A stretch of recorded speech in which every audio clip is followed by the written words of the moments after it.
STV news, आवाज़ बुलंदियों तक। देखिए, चुनावी वर्ष है और स्वाभाविक है कि हर पार्टी अपने अपने दावा करते हैं और एनडीए ग्रुप से हम लोग का मांग रहा है अपने पार्टी से, मुख्यालय से भी और अपने सभी माननीय मुख्यमंत्री जी से भी एक बैठक में हम लोग ने मांग किया था कि आरा विधानसभा को जनता दल यूनाइटेड को यहाँ लड़ाया जाना चाहिए,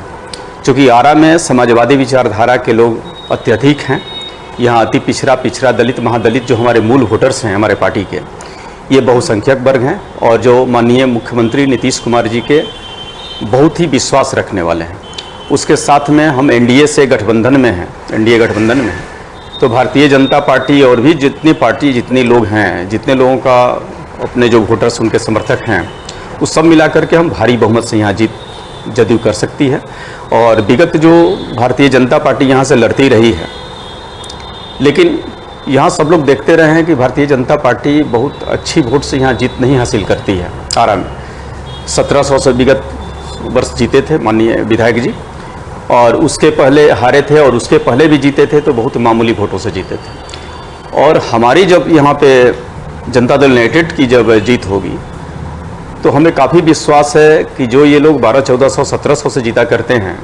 और हम लोग यहाँ कम से कम 20-25 हज़ार से जीतने का काम करेंगे आरा में। और ये पूर्ण विश्वास के लिए हम लोग चाहते हैं कि जिस तरह से तरारी सीट पहले से हमारे समता पार्टी काल से जनता दल यूनाइटेड रहा करता था और वहाँ से हम लोग जीता करते थे, और वो सीट जब भारतीय जनता पार्टी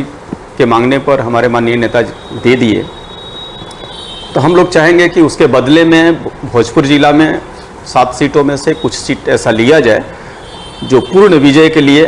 आश्वस्त रहें हमारी पार्टी। तो उसमें आरा प्रमुख है। हम चूँकि आरा महानगर के जिलाध्यक्ष हैं, हम इस विषय वस्तु को भली भांति जानते हैं, चूँकि आरा क्षेत्र में हम काम करते हैं पूरे, तो हमको पूरा उम्मीद है कि यदि आरा हमारी पार्टी लेती है तो आरा हम लोग भारी बहुमत से जीत हासिल करेंगे। इसलिए हम लोग चाहते हैं कि आरा जनता दल यूनाइटेड इस बार एनडीए ग्रुप से जनता दल यूनाइटेड लड़े। क्या कहेंगे जिस तरह से प्रशांत किशोर को कल्याण बिगहा से उनका कहना था कि उनको खदेड़ दिया गया क्योंकि नीतीश जी का गाँव था, वहाँ सम्मान नहीं मिला, क्या कहेंगे? ये प्रशांत किशोर जी जो हैं एक प्रचारक दलाल हैं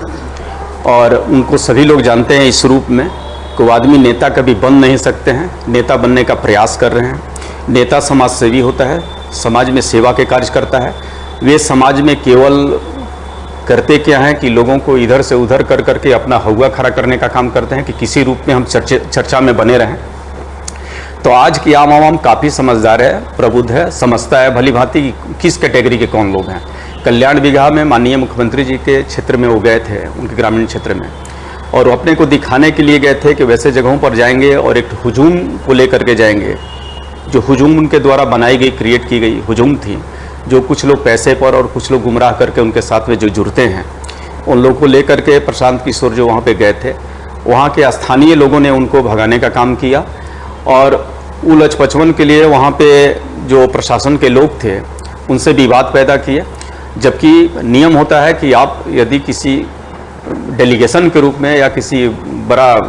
हुजूम के रूप में कहीं पे जाएंगे तो स्थानीय प्रशासन को एक लिखित सूचना देने की नियमावली होती है। तो वहाँ के एसडीएम साहब ये बात पूछ रहे थे कि आपने किसी प्रकार का सूचना हमको नहीं दिया, कोई लिखित दिए नहीं, और इतने बड़े गाड़ी के काफिला लेकर के, बहुत सारे लोगों को लेकर के,